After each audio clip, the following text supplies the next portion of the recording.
future to the horizon, never his mind on where he was, what he was doing. We live in a world with an insane amount of stimulations for our brains. Everywhere we look, something is present, from the lights that fill every room to the screens of our electronics. We are often overwhelmed with stimulations. As you might guess, this often leads to overstimulation, which is something that I personally discovered after watching a video by Nathaniel Drew. I realized that overstimulation has been a huge detriment to my productivity and happiness, and I know I'm not alone in this. I wanted to create this video to further bring awareness to overstimulation, because I think that it is extremely prevalent in our society, yet not discussed nearly enough. Today, I will dive into further detail with regards to overstimulation, citing examples to paint a clear picture. Then, I will highlight the specific negatives that arise when you succumb to overstimulation. After, I will chronicle how you can handle overstimulation by sharing some methods that I have learned and practiced on my journey to better understand this problem. By learning to manage overstimulation, you will increase your mental clarity and productiveness throughout the day. I hope you find this video to be valuable, and let's begin. To open this section, I would like to further explain the facts that make up the definition of overstimulation. Basically, it is defined as being overloaded by the activities and stimulations that we engage with on a daily basis. Everything we do stimulates the brain. Whether we are writing, watching videos like this one, doing homework, eating food, or talking with someone, our brain is reacting. Now, most things aren't actually bad on their own, but a problem arises when you begin to cram too many activities into a given period of time, or overlap activities too frequently. For example, let's say you are trying to do homework while listening to music, scrolling on your phone occasionally, and talking to someone on the phone. This scenario shapes a clear path to getting overstimulated and suffering the consequences. But what are they exactly? I think the best way for me to explain the result of overstimulation is to share how it affects me personally.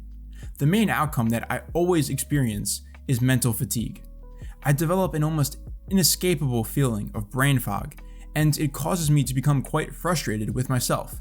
When doing certain tasks, I know that it would be easier if I had a clear head, and I get agitated.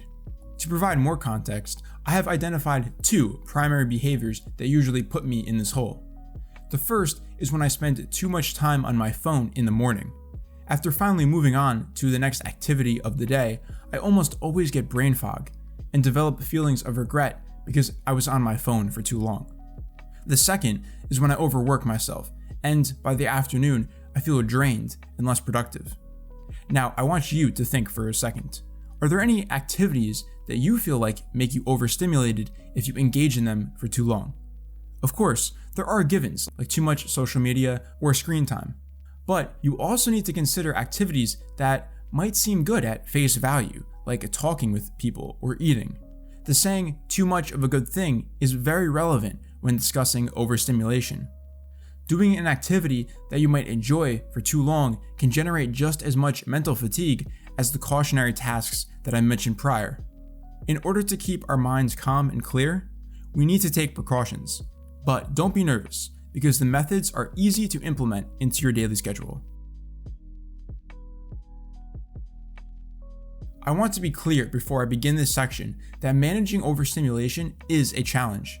We are all busy with many responsibilities to uphold every day, and just trying to handle all of our activities can lead to mental fatigue and a decline in productivity as the day progresses. However, it is definitely an achievable feat, and I will provide you with a step-by-step guide to overcome this problem. Let's start at the very beginning, the moment you wake up.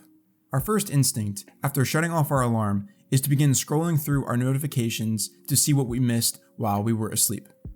I cannot stress this enough. Avoid doing this as much as you can. I fully believe that going on your phone should not be the first thing you do after waking up.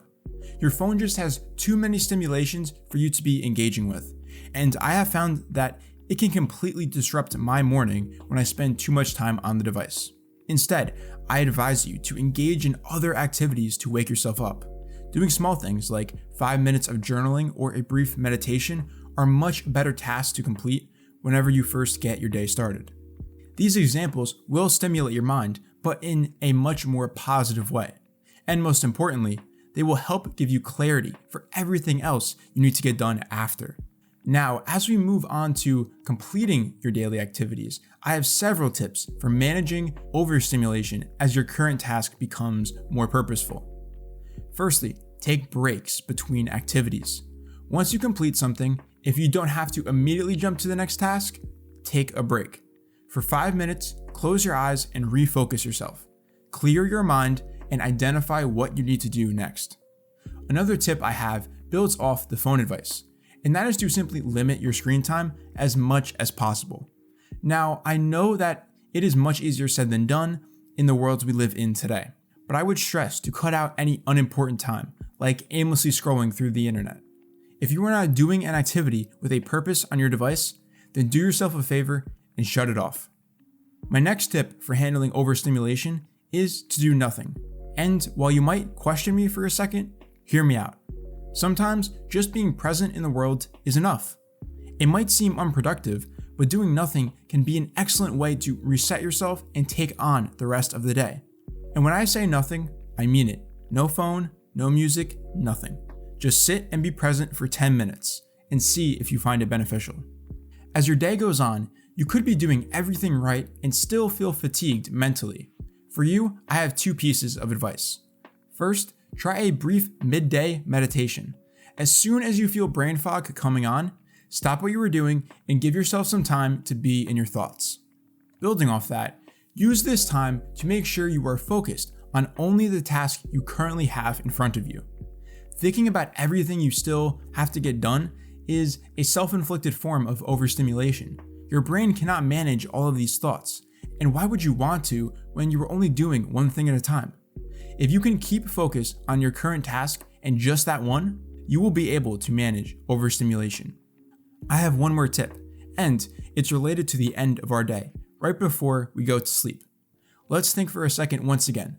What is our first instinct before we fall asleep? Check our phones one last time. You can probably guess what I'm going to say next. Don't go on your phone before bed. Allocate 15 minutes every night before you go to bed to just declutter your brain and prepare to have a good night's rest. No screens. Do a meditation if you want, journal, whatever works for you. Engage with something that calms you because it will not only help you sleep better, but it will set you up to be clear-minded the next day and the day after that, and so on. I will repeat this once again. We live in a world full of stimulation. Everywhere we turn, there is something new to engage with, something fresh to try. This video is not meant to advise you to just sit inside and do nothing. I only want you to realize that you need to be aware of how you are feeling. Check in with yourself. If you feel drained from working, acknowledge it and take action. The most important piece of managing overstimulation is understanding yourself and how you handle certain things. You might feel fine being on your phone for 2 hours straight, or it might completely disrupt your mental clarity. It is up to you to figure out your best plan of attack to handle this issue. And today, I hope I was able to help you on that road. If you have any further questions, don't hesitate to leave them in the comments. And as always, this has been Dark Horse, and I will see you in the next video.